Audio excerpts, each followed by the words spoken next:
আজকে আমি রান্নাঘরে চলে এসেছি একটু অন্যরকম সাজে, নিজেকে একটু অন্যরকম সাজিয়ে নিয়ে আমি রান্নাঘরে চলে এসেছি। রোজই তো নাইটি পরে সালোয়ার কামিজ পরে করি, আজকে ইচ্ছে হলো একটু শাড়ি পরে একটু সেজে গুজে রান্না করছি আজকে নতুন একটা আইটেম। ওটা হচ্ছে বাসন্তী পোলাও। বাসন্তী পোলাওটা মোটামুটি সব অনুষ্ঠান বাড়িতে, পুজো পার্বণে সবাই মোটামুটি এটা করে থাকে, এটা সবাই জানেন। আমি একটু করব, তা কয়েকটা টিপসও আপনাদের সেটা শেয়ার করব, সেটার জন্যই আরও করছি। আর বাসন্তী পোলাও করছি, বাসন্তী পোলাওর সাথে আমি সেরকম কালারের শাড়িও পরে নিয়েছি। আপনারা জানাবেন কেমন লাগছে আমাকে। তাহলে চলুন এবার রান্নায় ঢুকে পড়ি। বাসন্তী পোলাও করতে প্রথমে গোবিন্দভোগ চাল নিচ্ছি। গোবিন্দভোগ চাল আমি নেব 2 কাপ নেব। এই যে মিল্ক মেডের এই কন্টেনারের এই যে কাপটা, এই কাপে আমি 2 কাপ নেব। আপনারা আপনাদের প্রয়োজন মতো চাল নিয়ে নেবেন। আমি 2 কাপ নিচ্ছি। এই যে গোবিন্দভোগ চাল 2 কাপ নিয়েছি। চালটাকে 2-3 বার একটু ভালো করে আলতো হাতে ধুয়ে নিতে হবে।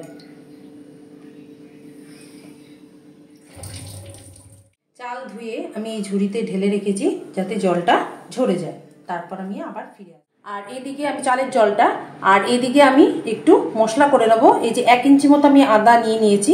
এবার এই আদাটাকে ভালো করে ধুয়ে টুকরো করে নিয়ে মিক্সারে ঘুরিয়ে আমি মশলাটা করে নেব। আর নিয়ে নিচ্ছি যে যার স্বাদ মতো একটু লঙ্কা দেবেন। আমি অল্প লঙ্কা দিচ্ছি একটু টেস্ট আনার জন্য, পরে আবার লঙ্কা দেবো। যে যার স্বাদ মতো দেবেন, বাড়িতে বাচ্চা কাচ্চা থাকলে সেই অনুযায়ী দেবেন। অনেকে মিষ্টি মিষ্টি করে, আমি একটু হালকা ঝাল ঝাল মতো করব। আচ্ছা, এবার এটা আমি মিক্সারে ঘুরিয়ে নেব। কন্টেনারটা আমি আগুনে বসিয়ে নিয়েছি ফ্লেমে। এবার আমি ঘিটাকে, একটা টিপস আপনাদের জানাই, দেখাই। আপনারা তো ঠান্ডা ঘি মানে চালের মধ্যে ওটা দেন, দিয়ে মাখান। আমি যেটা দেব সেটা হচ্ছে, এটা একটা টিপস বলতে পারেন।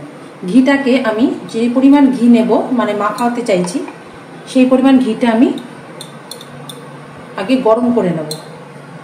আর দেবো না, হয়ে যাবে এতেই। ঘিটাকে আমি গরম করে নেব। যখন এটা খুব গরম হয়ে যাবে তখন এই ঘিটাকে আমি ঠান্ডা করতে দেবো। অল্প ঠান্ডা হলে তখন আমি সেখানে হালকা, যখন একটু গরম থাকবে তখন তার মধ্যে আমি হলুদ দিয়ে করব। আমি কিন্তু বাসন্তী পোলাও হলুদ দিয়ে করব। হলুদ দিয়ে করাটা যে কোনো বাচ্চা, বয়স্ক মানুষ, যে কোনো মানুষের ক্ষেত্রেই এটা কিন্তু ভালো, উপকার। আবার অনেকে কালার ফুড ইউজ করেন, আমি কালার ফুড ইউজ করব না। ঘিয়ের মধ্যেই হলুদটা দিলে সেটা ভালো সুন্দর হয়। আচ্ছা, এটা এবার একটু গরম হয়ে গেলে, ভালো মতো গরম হয়ে যাক।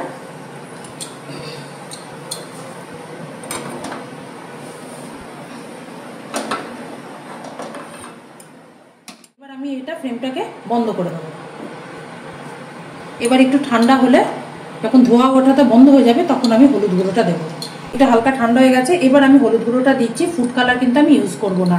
যতটা আমি হলুদ দিতে চাই আমি ওটাকে, হলুদটাকে দিয়ে আমি এটাকে একটু নেড়ে নেব। একেবারে শুকনো হয়ে গেছে, ঝরঝরে হয়ে গেছে। এবার আমি চালটাকে একটা কন্টেনারের মধ্যে আমি ঢেলে নিচ্ছি।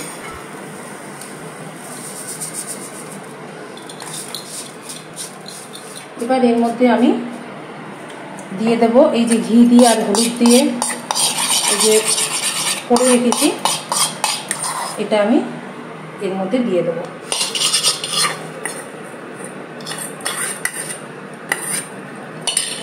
দিয়ে দেবো কাঁচা লঙ্কার আদাটা যে পেস্ট করে রেখেছিলাম মিক্সারে, ওটা আমি দিয়ে দেবো। আর দেব 1 চামচ গরম মশলা গুঁড়ো। ফোড়নে আবার দেব গোটা গরম মশলা। আমি একটু গুঁড়ো গরম মশলা দিয়ে দিলাম, তাহলে ওটা স্মেলটা এবং ভালো আসবে এবং রান্নাটাও আরও ভালো হবে। এবার পুরোটাকে আমি ভালো মতো আমি মাখিয়ে নেব। এবার কালারটা একটু সুন্দর আসার জন্য আমি 1 চামচ কাশ্মীরি লঙ্কার গুঁড়ো, এটা ঝাল নয়, এটা কালার আসার জন্য আমি একটু দিয়ে দিচ্ছি, তাহলে কালারটা আরও সুন্দর আসবে।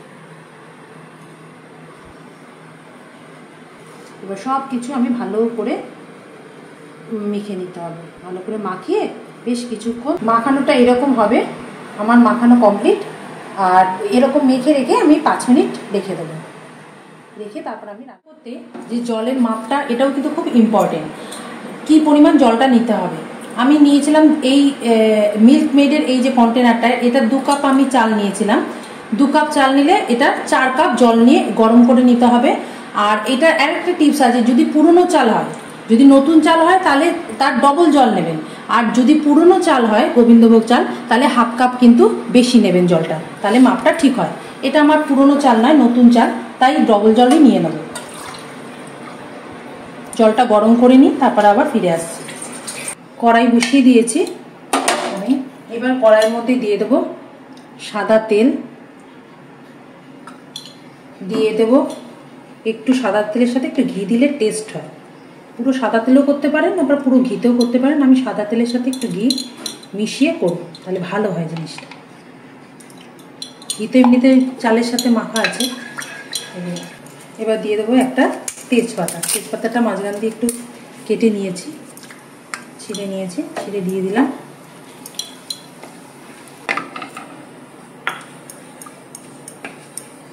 এবার দিয়ে দেবো এর মধ্যে গরম মশলা, 2টো এলাচ নিয়েছি, লবঙ্গ কয়েকটা, আর দারচিনি 2 টুকরো।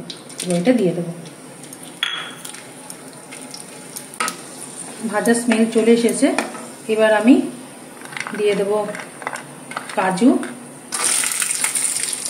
ফ্লেমটাকে কমিয়ে দেবো, নাহলে পুড়ে যাবে পুরো। একটু নেড়ে চেড়ে নেবো। দিয়ে দেবো কিশমিশ,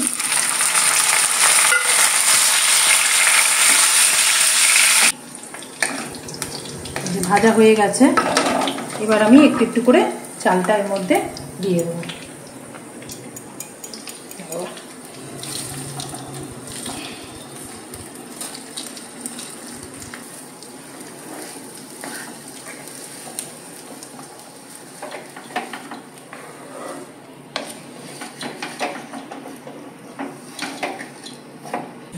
এবার ভাজা হয়ে গেছে চালটা, এবার আমি জলটা দিয়ে দিচ্ছি।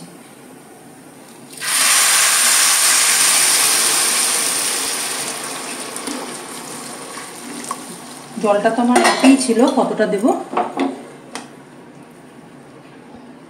এবার আমি এর মধ্যে কিন্তু নুন দিয়ে দিচ্ছি।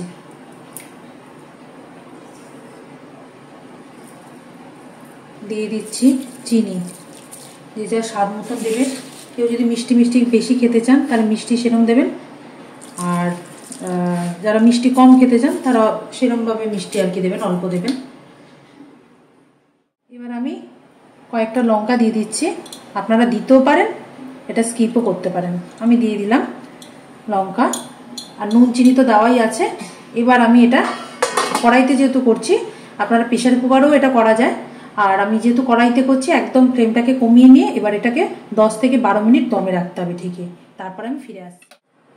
ঢাকনাটা খুলে নিয়ে মাঝখানে কিন্তু একবার নিচ থেকে ওপর অব্দি একটু নাড়িয়ে দেবেন।